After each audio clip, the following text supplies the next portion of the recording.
धर्म केवल कथाओं की चीज नहीं है, केवल नगाड़े पीटने की चीज नहीं है, केवल डोल पीटने की चीज नहीं है।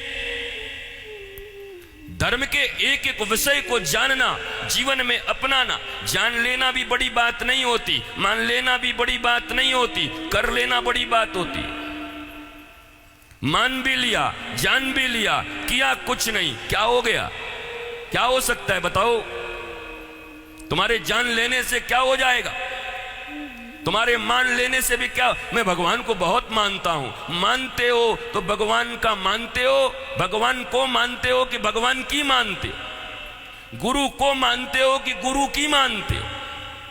प्रश्न ये, शास्त्र को मानते हो? रामायण को लाल कपड़े में बांध करके 32 गिट्ठे डाल करके उसके ऊपर रोली मोली फूल चंदन चढ़ा करके आरती दिखा देते हो। क्या कभी उस रामचरितमानस को खोल कर पढ़ने और पढ़ करके कभी गुरुदेव भगवान से उनके चौपाइयों के अर्थ को समझने का प्रयत्न करते हुए अपने जीवन में उसे अपनाने का भी प्रयत्न करते हो कि नहीं करते हो? और अगर नहीं करते तो क्या ही लाभ हो जाएगा बताओ? एक आदमी के घुटने में बड़ा दर्द था, वैद्य जी के पास गया तो वैद्य जी ने 2 तरह की दवाइयां दी। पुरानी बात है, बोतल वोटल सब एक ही जैसा हुआ करता था। एक घुटने में लगाने का दिया और एक रोज पीने का दिया। अब बोतल एक ही जैसा था, 7 दिन के बाद आया तो घुटना तो जैसा तैसा था ही, लीवर भी खराब हो गया।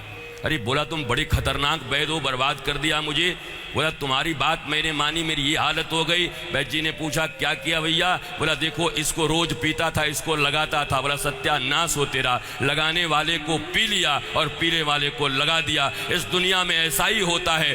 धर्म पीने की वस्तु थी तो तुमने ऊपर ऊपर लगा लिया, और पैसा लगाने की वस्तु थी तो तुमने पी लिया। तुम्हारे खून में भी पैसे ही दौड़ते हैं, तुम्हारे खून में धर्म दौड़ना चाहिए तो धन दौड़ रहा है तुम्हारे खूनों में। जो लगाना है उसको लगाओ, जो पीना है उसको पियो। मना नहीं है, धनवान होना मना नहीं है, पैसे कमाना मना नहीं है। अरे खूब सम्राट बनो, परिश्रम करो, पर एक बात और याद रखो, भारतीय अध्यात्म में अगर विश्वास रखते हो तो जीवन में जितना सुख और तुम्हारे प्रारब्ध के अनुसार जितना धन लिखा है वो तुम्हें मिलेगा ही। तो हम क्या कुछ नहीं करें?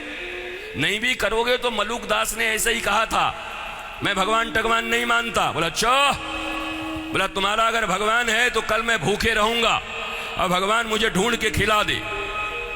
और मलुक दास चले गए कहां? घने जंगल में चले गए, ऐसा भयंकर जंगल कि कोई नहीं जाता। महाराज जा करके एक विशाल वटवृक्ष के ऊपर बैठ गए, कोई उनको ढूंढ भी नहीं पाए। प्राचीन समय में विवाह शादी होती थी तो कोई एरोप्लेन था नहीं वैसे समय में, नहीं कोई ऐसा था, जंगल के रास्ते से ही बरबधू को और बारात को ले जाया जाता था। 15-15 दिन, 1-1 महीने के भोजन प्रसादी लेके चला करते थे लोग साथ में। महाराज उस दिन एक बारात वहीं आके रुक गई और ये ऊपर छिपे हुए। बारात कहो अभी बढ़िया सब हाथों धो के भोजन निकालने ही वाले थे, पराठा भुजिया पूड़ी चढ़चड़ी भाजा सब निकालने ही वाले थे। तब तक टक टक टक टक टक टक घोड़े की आवाज सुनाई। किसी ने कहा गब्बर सिंह आ गया, डाकू आ गया, मलखान सिंह।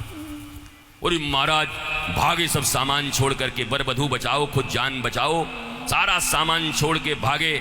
जब वो लोग आए देखे यहाँ सारा सामान तो रखा है, आदमी कोई नजर नहीं आता। देखे उन लोगों को भूख लगी थी, इतना बढ़िया बढ़िया खाने का सामान था। जैसे ही सोचे पहले खा लें तो उसके सरदार ने कहा खबरदार, हो सकता है हमारे साथ कोई साजिश हो रही हो, कोई जहर मिला के रख दिया हो महाराज, मारने का कोई उपाय किया हो। बोला अब क्या करें? बोला किसी को खिलाओ। बोला किसको खिलाएं? यहाँ तो कोई मिल ही नहीं रहा है। बोला ढूंढो। बोला ढूंढो क्या? यहाँ कोई नहीं मिल रहा महाराज। और तब सब ढूंढने लगे। अचानक एक आदमी डकैत की बड़ी निगाह पक्की हो गई, देखा ऊपर एक बाबा बैठा हुआ, बाबा जैसा करके बोला, तू कौन है? बोला नीचे उतर। मलुक दास बैठे थे, पकड़ के उतारा मलुक दास को, बोला पले इधर आ, चल खा इसको। अब महाराज इतने आइटम थे और सब आइटम ठूस ठूस के जब उनको खवाया गया तो बोले हे भगवान, अब हम जीवन भर मानेंगे, बस आज क्षमा कर दो, हमको पता है तुम कहीं भी ढूंढ के खिला सकते हो। बोला नहीं नहीं, डकैतों ने इतना ठूसा, तब कह दिया मलूकदास ने, अजगर करे न चाकरी, पंछी करे न काम, दास मलूका कह गए सबके दाता राम। हाँ भैया, ऐसा भी समय हो सकता है। इसका मतलब ये नहीं कि मैं तुमको अकर्मण्य बना रहा हूं, पर मैं तुमसे भी एक सवाल पूछता हूं, इतने कर्मठ हो तो मुकेश अंबानी क्यों नहीं बन गए? बोलो। तुम्हारे जीवन में बहुत सारी परेशानियां तो कुछ ज्यादा करने से। एक आदमी बोला गुरुजी ऐसे ऐसे ऐसे क्या करूं? हमने कहा जो कर रहा है बंद कर दे, जितना आफत पाल के रखा है बंद कर दे, जिंदगी ठीक हो जाएगी। हमारी आधी जिंदगी तो इसलिए खराब है कि जो नहीं करना चाहिए वही सब कर रहे हैं, परेशान है, हैरान है, पता नहीं इस बुद्धि में क्या क्या आती है, दिन रात कर रहे हैं।